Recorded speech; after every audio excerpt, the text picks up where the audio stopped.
Nexon நேர்கள் அனைவருக்கும் எனது இனிய வணக்கம். நான் உங்கள் வாழ்க நலமுடன் ஜோதிடர் டிஜே சுந்தரபாண்டி. நேர்களே, தற்போது நம்ம என்ன பார்க்க போறோம்னா, இந்த 2026ஆம் ஆண்டு ஆனி மாதத்தில் உங்களுடைய வாழ்க்கையில் கோச்சார கிரகங்கள் கொடுக்க போகின்ற நன்மைகள் என்ன? இந்த ஆனி மாதத்துல நம்முடைய நவகிரகத்தின் நாயகன் என்று சொல்லக்கூடிய சூரிய பகவான் மிதுன ராசிக்குள்ள நுழைகின்ற மாதமே ஆனி மாதம். அப்போ இந்த ஆணியில் அவர் உள்ள நுழையும் போது மற்ற கிரகங்களுடைய செயல்பாடுகள் அப்படின்னு பார்க்கும்போது, பொதுவாகவே இந்த ஆணி மாதத்தில் மிகப்பெரிய ஒரு வலிமையான கிரகங்கள் என்று சொல்லக்கூடிய குரு சுக்கிரனுடைய இணைவு தான் ஒரு பெரிய மாற்றம். கிட்டத்தட்ட ஆரம்பத்திலேருந்து இந்த கிரக இணைவு ஒரு மனிதர்களுடைய பொருளாதார நிலைகளை மாற்றியமைக்கக்கூடிய தன்மையில் உருவாகும் என்பது உண்மை. ஸோ அதே போல் பார்த்திங்கன்னா புதன் பகவான் பார்த்திங்கன்னா ஆனி மாதம் தொடக்கத்தில் அவர் மிதுனத்தில் இருந்தாலும் அடுத்து ஆட்டோமேட்டிக்காக அவர் கடகராசிக்குள்ளேயும் அவருடைய பயணங்கள் போகுது அப்படிங்கிறது உண்மை. ஸோ சுக்கிரனவர் நம்முடைய சிம்ம ராசிக்குள்ளேயும் தன்னுடைய பயணத்தை இந்த மாதத்தில் அவர் பிற்பகுதிக்கு மேலே தொடங்குவார் என்று பார்க்குறோம். ஸோ கேதுவானவர் நம்முடைய சிம்ம ராசியிலே இருக்கார். அதுக்கடுத்து நம்ம நிழல் கிரகமான இன்னொரு கிரகமான ராகு பகவான் நம்முடைய கும்பராசியும், அதே போல் சனி பகவான் மீன ராசியிலும், அதே போல் செவ்வாய் பகவான் பார்த்திங்கன்னா ஆரம்பத்தில் அவர் நம்முடைய மேச ராசியில் தொடக்கத்தை பயணிப்பார்ங்கிறது உறுதி. ஸோ இப்படி கிரக அமைப்புகள் இருக்கும் பட்சத்தில் உங்களுடைய வாழ்க்கையில் இந்த ஆனி மாதத்தில் ஏற்பட போகின்ற நன்மைகள் என்ன? என்னென்ன விஷயங்களில் உங்களுக்கு இந்த கோச்சார கிரகங்கள் உங்களுக்கு என்னென்ன மாற்றங்களை கொடுக்க போகிறாங்க?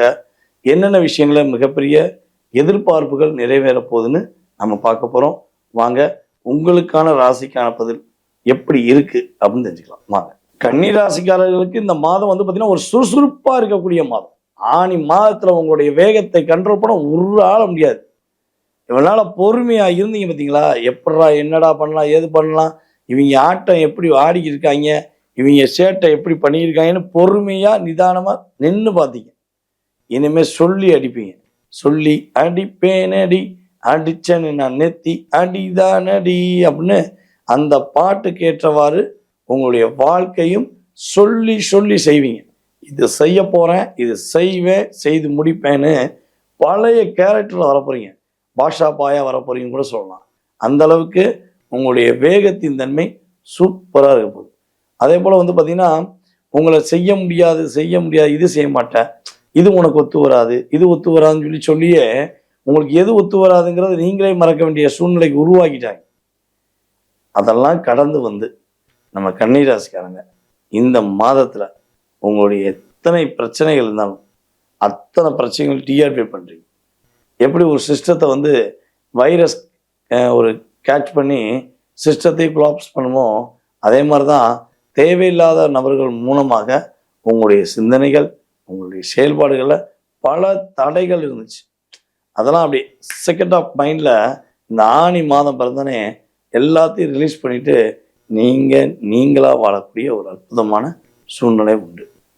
அதே போல் உங்களை புரிந்து கொள்ளாமல், உங்களை கேர் பண்ணாமல், உங்கள் கூடவே இருந்து உங்கள்கிட்ட குளிப்பறிச்சிட்டு உங்களை கஷ்டப்படுத்திட்டு போன காதலாக இருக்கட்டும், உறவாக இருக்கட்டும், அவர்கள் சரியான பாடத்தை கற்றுக்கொண்டு அங்கே போய் அடி வாங்கிட்டு உங்களை தேடி வருவாங்க.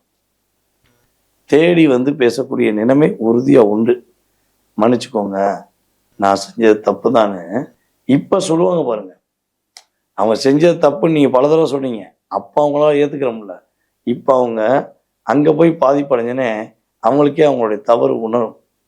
ஆஹா, நம்ம இவங்களை காயப்படுத்திட்டோமே, நம்மகிட்ட எதோ சொன்னாங்களே, புரிஞ்சுக்கோன்னு சொன்னாங்களே, புரியாமல் போயிட்டோமேன்னு ஃபீல் பண்ணிவிட்டு உங்கள்கிட்ட இப்போ ஃபீல் பண்ணக்கூடிய சூழ்நிலை உருவாகும். ஸோ இதெல்லாம் ஒரு பெரிய மாற்றம். அதுபோல் கணவன் மனைவி ஒற்றுமையில் உள்ள கருத்து வேறுபாடுகள் உறுதியாக விலகி உங்கள் ரெண்டு பேருக்குள்ள ஒரு நல்ல ஒரு அந்யோன்யம் ஏற்படுவதற்கான வாய்ப்பு உண்டு. திருமணத்துக்காக வரன் பார்த்து கொண்டு இருக்கிற நம்முடைய கன்னிராசி என்பவர்களுக்கு திருமண பாக்கியம் உண்டாக போகுது. ஸோ அதே போல் குழந்தை பாக்கியத்துக்காக காத்திருக்க கன்னிராசி என்பவர்களுக்கு உறுதியாக குழந்தை பாக்கியம் என்பது கிடைக்கக்கூடிய வாய்ப்பாக சூப்பராக இருக்குது. அப்போ நீங்கள் என்ன விஷயங்களில் கவனமாக இருக்கணும்னா, பொதுவாக கன்னிராசிக்கு புதன் பகவான் ஒரு பெரிய மாற்றத்தை கொடுக்கக்கூடிய விஷயத்துல இருந்தாலும் சில கிரகங்களுடைய தாக்கத்துல கொஞ்சம் பொறுமையா இருக்கு. அப்ப என்ன பண்ணணும், எதை செஞ்சாலும் அப்படியே பொறுமையா அப்படி கரெக்டா உங்களால முடியும்னு முடிவெடுத்துட்டு செஞ்சிடணும். அதை விட்டுட்டு இந்த அவங்ககிட்ட கேட்கலாமா, இந்த இவங்ககிட்ட கேட்கலாமா, இந்த அவங்ககிட்ட கேட்கலாமான்னு சுத்தி முத்தி உள்ள நபர்கிட்ட கேட்டீங்கன்னா சோழியை முடிச்சு விட்ருவாங்க. ஏன்னா அப்படிதான் நிறைய விஷயங்களை மாட்டிக்கிட்டீங்க. ஸோ இதில் கவனமாக இருந்தால் உங்களுக்கு சூப்பராக இருக்கும். இந்த மாதத்தில் முத்துமாரியம்மன் வழிபாடு ஃபாலோ பண்ணுங்க. முத்துமாரியம்மனுக்கு உங்களால் முடிஞ்ச அளவு ஒரு கோயிலில் தீபம் ஏற்றுறதுக்கு 5 லிட்டரோ 10 லிட்டரோ ஏதாவது நல்ல தீபம் ஏற்றக்கூடிய எண்ணெயை வாங்கி கொடுத்து நீங்கள் சரியான முறையில் வழிபாடு செஞ்சீங்கன்னா சிறப்பான வாழ்க்கை ஆனி மாதத்தில் நம்முடைய கன்னிராசி என்பவர்களுக்கு கிரகங்கள் கொடுக்கும் என்பது உண்மை.